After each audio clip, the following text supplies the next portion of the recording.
Bonjour à tous, une vidéo un petit peu particulière aujourd'hui puisque on verra beaucoup moins de paysages et d'endroits sauvages voilà, dans lesquels on fait du vélo.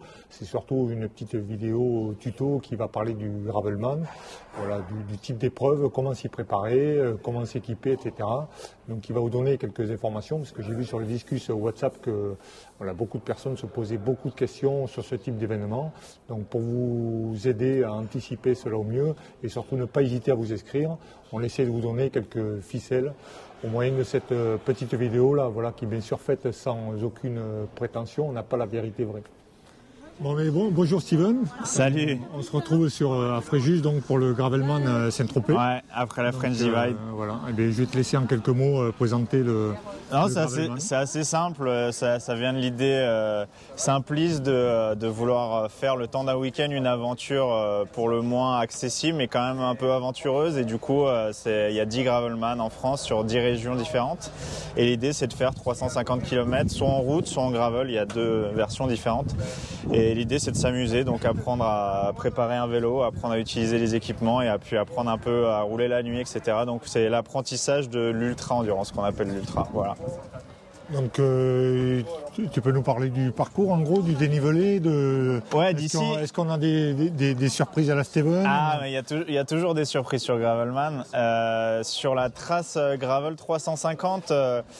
Il y a toujours un peu de dénivelé sur les régions plus ou moins montagneuses. Ici, on va être entre 5 et 6 000 mètres. Après, on verra à l'arrivée, mais je pense que vous aurez tous autour de 6 300 mètres de D+. Une région assez sèche, quoique demain, il risque de pleuvoir un peu. Et voilà, non, un parcours assez rythmé, un peu... En fait, c'est toujours un patchwork de la découverte d'une région. Et ici, évidemment, il y a des cailloux, donc il y aura un peu de cailloux, il y aura un peu de sable, il y aura un peu de traversée de rivière, un peu de forêt, un peu de mer. Passage à Saint-Tropez obligatoire, voilà, comme ça tu prendras ton petit café, ton petit Diabolo Grenadine. Et mon petit Ben tout nu, c'est voilà. Et non, mais cette trace, elle est super, je trouve, c'est la plus belle de l'année. La particularité, c'est qu'il y a des vraies pistes ici, des vraies pistes larges de 4x4, donc toi tu vas pouvoir t'amuser, mais en même temps il y a des passages single assez techniques, tu vois. Il y a le retour sur l'Estérel qui va être absolument magnifique, donc voilà, je pense que c'est la plus belle trace de l'année. Et non, je suis très content d'avoir tracé ce parcours. Au niveau météo, il n'y a pas de raison qu'il fasse beau, puisque les Gravelman, ils ont la réputation d'être assez épique et on a des surprises. Il fait toujours assez épique. Après, il fait toujours aussi parfois très très chaud ou très très froid ou machin. Il y a eu de la neige au premier de l'année. Il y a eu du froid sur pas mal de Gravelman.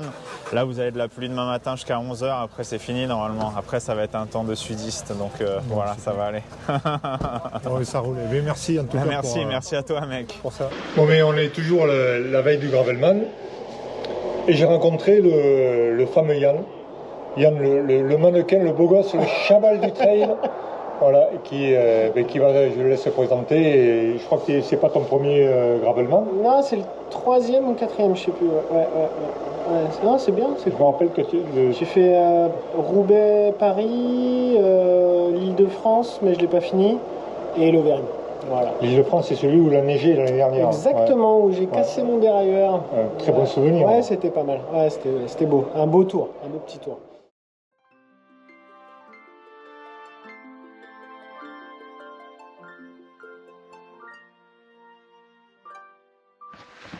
Voilà, sur le Gravelman, on est parti depuis une grosse demi-heure.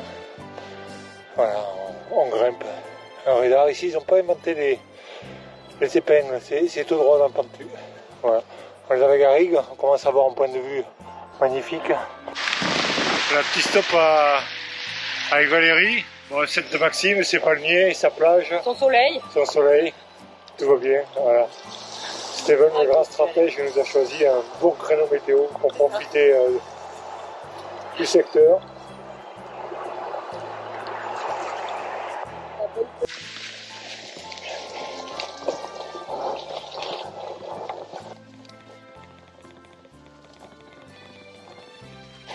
Ah, devinez où on est là. Fastoche.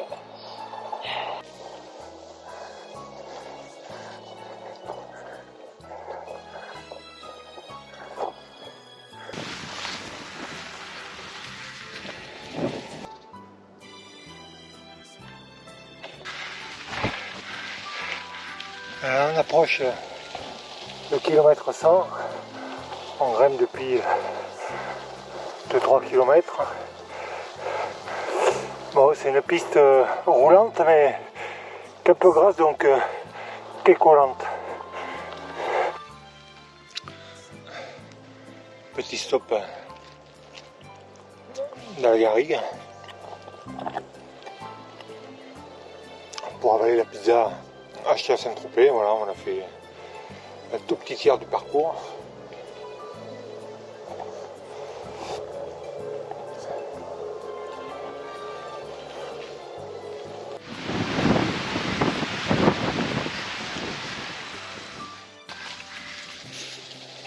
On est pas mal là sur la piste où il y a un joli petit balcon avec vue sur mer.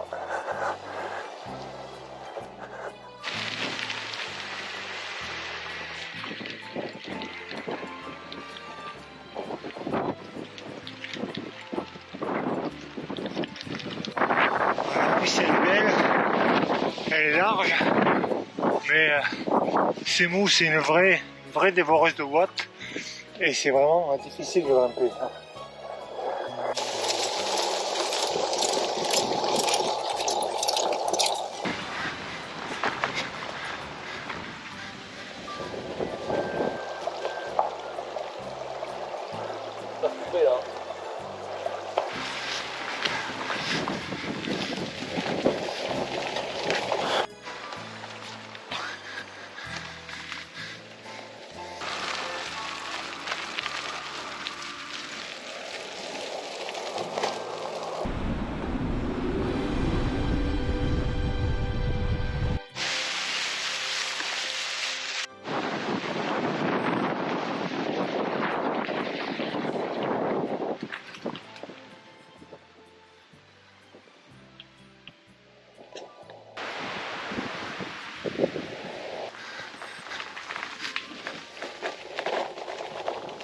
Voilà donc un petit stop pour manger chaud à la gare de Fresnay. Je suis en compagnie de Victor, voilà, que j'ai trouvé échoué.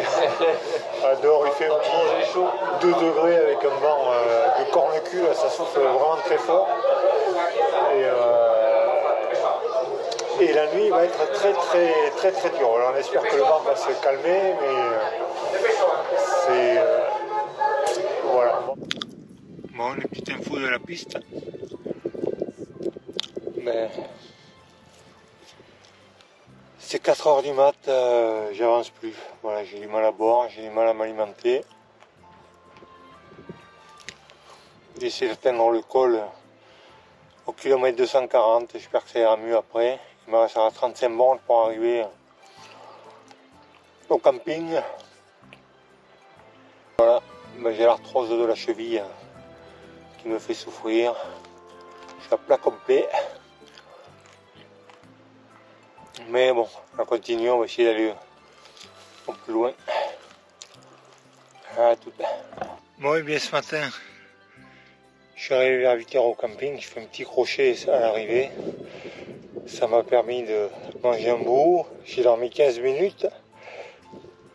Et j'ai réparé surtout le vélo. J'ai beaucoup de jeux dans le jeu de direction. Voilà, le moral va un peu mieux. Je fais la boucle de 60 qui manque dans l'Estérel. Voilà, c'est juste canon.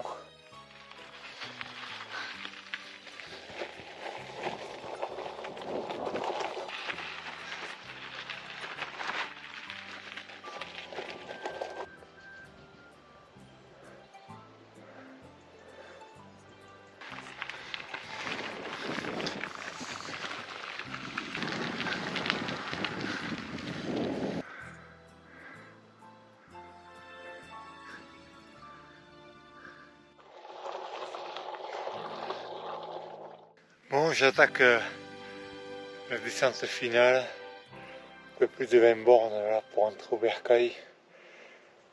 Et ça sera fait en espérant que tout se passe bien jusqu'à là-bas.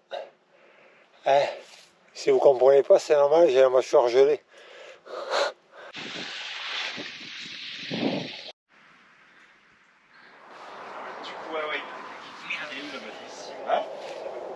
Bon, ça s'est bien passé.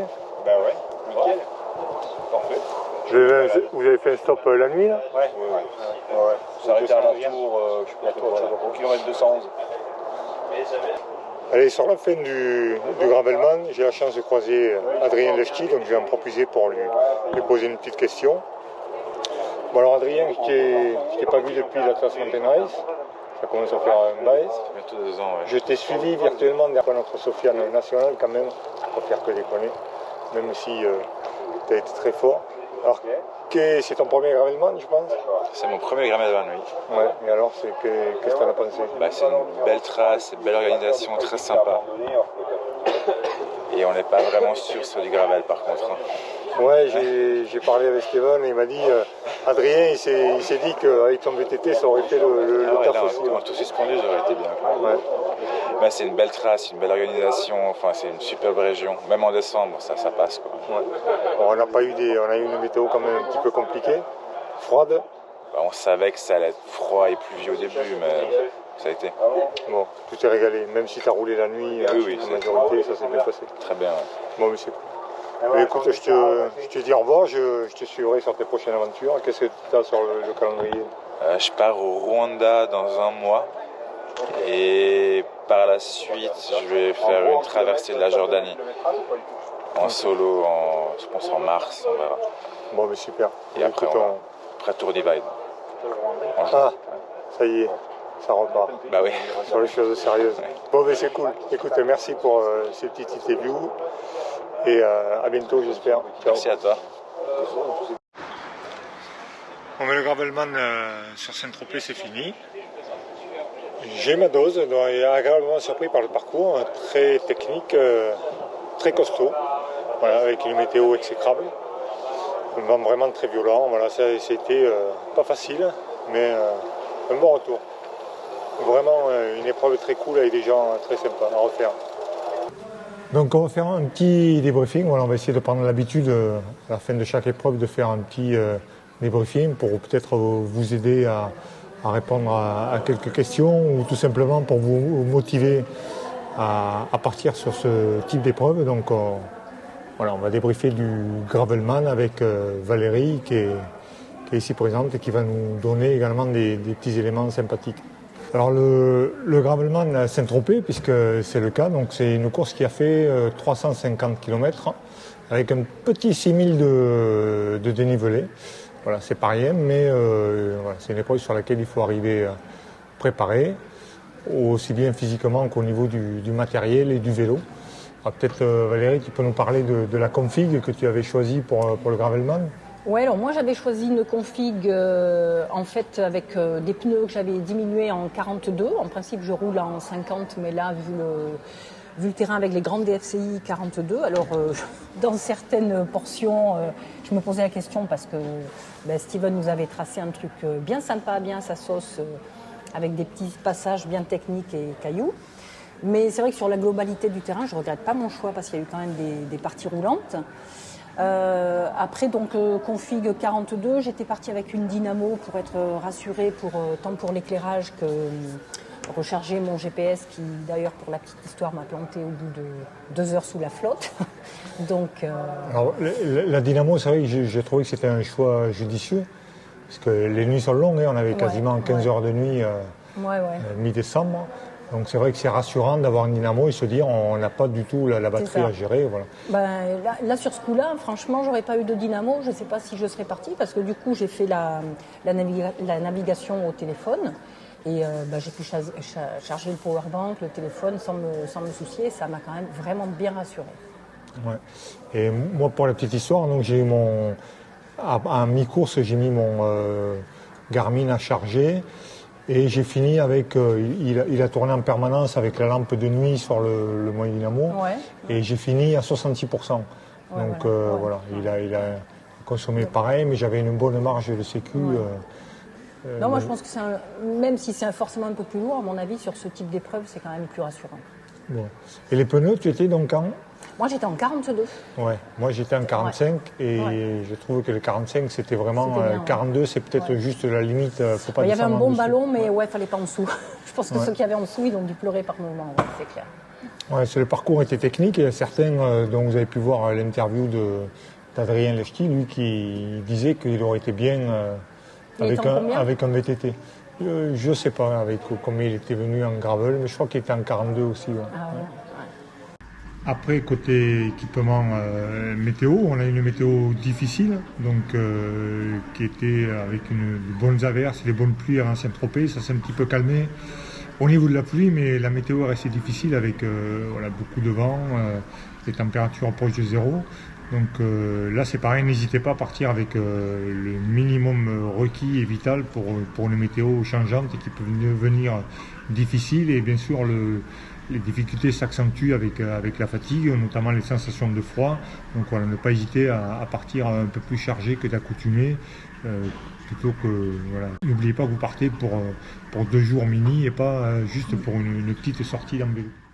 Bon Valérie, au niveau matos, étanchéité, t'as pas eu de soucis? Je crois que toi aussi, comme moi, tu avais un pantalon ouais, non, imperméable. j'ai pas hésité. Je préférais charger un peu plus et être tranquille parce qu'on ne partait pas pour une sortie de 4-5 heures. Donc pantalon de pluie, j'avais une check dry avec capuche que j'ai bénie parce que sous le casque, au moins, ça m'évitait d'avoir toute l'eau qui ruisselle dans le dos. Après, j'ai bien intuité sur la deuxième paire de chaussettes que je me suis glissée au dernier moment le matin. Et ça, je dois dire qu'à 21h, là, dans un troquet, quand il est gelé, que j'ai pu remettre une paire de chaussettes sèches, c'était vraiment le top. Moi, j'ai des chaussures étanches, des Mavic d'hiver, donc Gore-Tex bien étanches, ça c'est quand même pas mal. Et malgré ça, j'étais quand même mouillée. Donc grosse doudoune, j'ai pas hésité vraiment à charger. Et puis j'ai passé tous les 2 jours à changer de couche, m'enlever, remettre, mais au moins pour essayer d'avoir une température bien gérée en fonction de la météo. Côté alimentation, ça c'est chacun qui voit midi à sa porte, comme on dit. Donc il faut quand même prévoir aussi de l'avance, sachant qu'avec des températures froides extrêmes, on peut perdre plus de calories qu'à l'accoutumée. Donc ne pas hésiter à s'arrêter pour se ravitailler. Là, on était dans les horaires ouvrables. On était le vendredi, le samedi, on n'avait pas de soucis de fermeture, donc ça a permis de se ravitailler correctement. Je ne sais pas comment tu as géré ça, toi, Valérie? Moi j'ai géré, premier arrêt Saint-Tropez gelé sous la flotte. Là c'était. Moi je pars toujours, je me fais 1 ou 2 croque-monsieur. C'est ma ration de survie. Je les mange ou je les mange pas, mais en tout cas je sais qu'ils sont là. J'ai plus une accoutumance sur du salé pour ce genre de sortie. Et après effectivement une boulangerie, j'achète un sandwich ou quelque chose que je garde et j'essaye de manger fractionné. C'est-à-dire je vais pas m'arrêter pour faire un gros repas. Je mange plutôt fractionné. Et par contre, au niveau boisson, je mets toujours des électrolytes J'ai toujours une gourde avec des électrolytes, ça quoi qu'il en soit. Et puis éventuellement des BCAA dans une autre gourde. C'est les seules choses. Après, c'est vraiment... je crois que c'est le plaisir surtout qu'il faut respecter. Si tu rentres dans une boulangerie, tu as envie d'un truc, de ne pas se priver, quoi. Il ne faut pas oublier cette notion-là. Et vraiment de manger souvent, ne pas attendre d'avoir la fringale, sinon c'est déjà trop tard. Voilà, j'espère que vous aurez, au moyen de cette vidéo, trouvé quelques ficelles qui pourront vous aider et surtout que vous n'allez pas hésiter à vous inscrire sur ce type d'épreuve Gravelman qui reste vraiment sympathique. Il y a une dizaine réparties dans toute la France, donc vous pourrez sans doute trouver votre bonheur et on espère que vous pourrez aller vous tester et vous faire plaisir sur le vélo, sur ce type d'épreuve. Et alors je vous dis bon ride et à bientôt sur la chaîne.